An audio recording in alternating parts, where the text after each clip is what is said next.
దేవాలయాలు శక్తి కేంద్రాలుగా చెప్పుకుంటారు. అవి స్వచ్ఛమైనవి, పవిత్రమైనవి మాత్రమే కాదు, ఎంతో శక్తివంతమైనవి కూడా. విశ్వాన్ని రక్షించే దేవతల నివాసాలే ఆలయాలు. కాబట్టి దేవాలయాలకు వెళ్ళేవారు అక్కడ ఎవరు ఏమిచ్చినా తీసుకుంటారు. నిజానికి అలా తీసుకోకూడదు.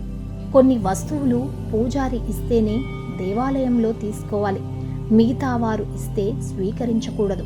కొందరు వ్యక్తులు భక్తుల మనోభావాలతో ఆడుకునేవారు ఉంటారు. వారు దేవాలయాలను అపవిత్రం చేస్తారు. చెడు ఉద్దేశంతో కొన్ని రకాల వస్తువులను ఇస్తూ ఉంటారు. అలా ఇవ్వడం దురదృష్టమని తెలిసినా కూడా కావాలని అలా చేస్తారు. మీరు దేవాలయాలకు వెళ్ళినప్పుడు అపరిచితుల నుండి అంగీకరించకూడని 5 వస్తువులు ఇక్కడ ఉన్నాయి. వీటిని పూజారి ఇస్తే స్వీకరించవచ్చు, కానీ ఇతరులు ఇస్తే స్వీకరించరాదు. విభూతిని ఆలయంలో ఎవరు పడితే వారి నుండి స్వీకరించకండి. కేవలం పూజారి మాత్రమే దాన్ని మీకు ఇవ్వాలి.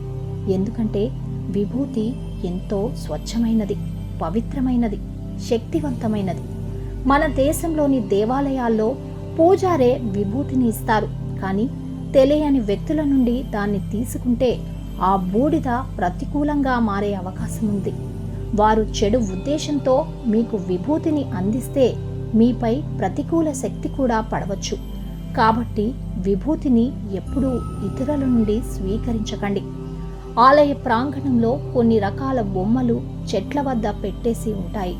కొందరు నైవేద్యంగా దేవాలయాల్లో బొమ్మలను కూడా దేవునికి పెడుతూ ఉంటారు.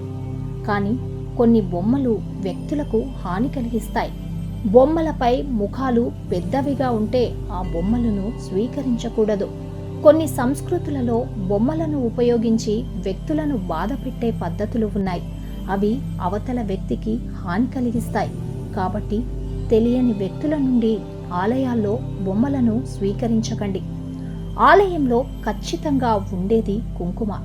మీరు ఆ కుంకుమను తీసి పెట్టుకోవచ్చు, లేదా పూజారి మీకు పెట్టవచ్చు. కానీ ఆలయంలో ఎవరు పడితే వారు కుంకుమను ఇస్తే తీసుకోకూడదని చెబుతారు. వారు చెడు ఉద్దేశంతో ఇచ్చే అవకాశం ఉంది. కాబట్టి నోములు, వ్రతాల సమయంలో ఇతరులు ఇచ్చే కుంకుమను స్వీకరించవచ్చు, కానీ ఆలయాల్లో సాధారణంగా కుంకుమను పంపిణీ చేస్తున్నప్పుడు తీసుకోవడం మంచిది. భారతీయ ఆచారంలో పూజలలో పువ్వుల దండలు ఎంతో ముఖ్యమైనవి. దేవతలకు పూజ చేసేందుకు పువ్వులను వినియోగిస్తారు. దేవతలను అలంకరించేందుకు పూలదండలను వినియోగిస్తారు. దేవాలయాల్లో పూజారులు పువ్వులను తీసుకోవచ్చు, కానీ అపరిచిత వ్యక్తుల నుండి మాత్రం ఎలాంటి పువ్వుల దండను స్వీకరించకండి. ఆ పువ్వులలో తెగుళ్ళు వంటివి ఉండే అవకాశం, అవి ప్రతికూల శక్తిని మీపై ప్రసరించే అవకాశం ఉంటుంది. దేవాలయాల్లో కొబ్బరికాయలను కొట్టేవారి సంఖ్య ఎక్కువే. ఈ కొబ్బరికాయలను దేవుళ్లకు నైవేద్యంగా ఉంచి పూజారి తిరిగి భక్తులకు అందిస్తారు. స్నేహితులు, కుటుంబ సభ్యులు ఆ కొబ్బరి ముక్కలను దేవాలయాల్లో ఇస్తే తీసుకోండి, కానీ అపరిచిత వ్యక్తుల నుండి మాత్రం కొబ్బరి ముక్కలను స్వీకరించకండి. ముఖ్యంగా కొబ్బరికాయకు, కొబ్బరి ముక్కలకు కుంకుమ పూసినట్లు చూసినా లేదా విభూతి పూసినట్లు చూసినా దాన్ని ముట్టుకోకపోవడమే మంచిది. అలాగే కింద పడిన కొబ్బరి ముక్కలను కూడా ఎట్టి పరిస్థితుల్లో తీసుకోకూడదు.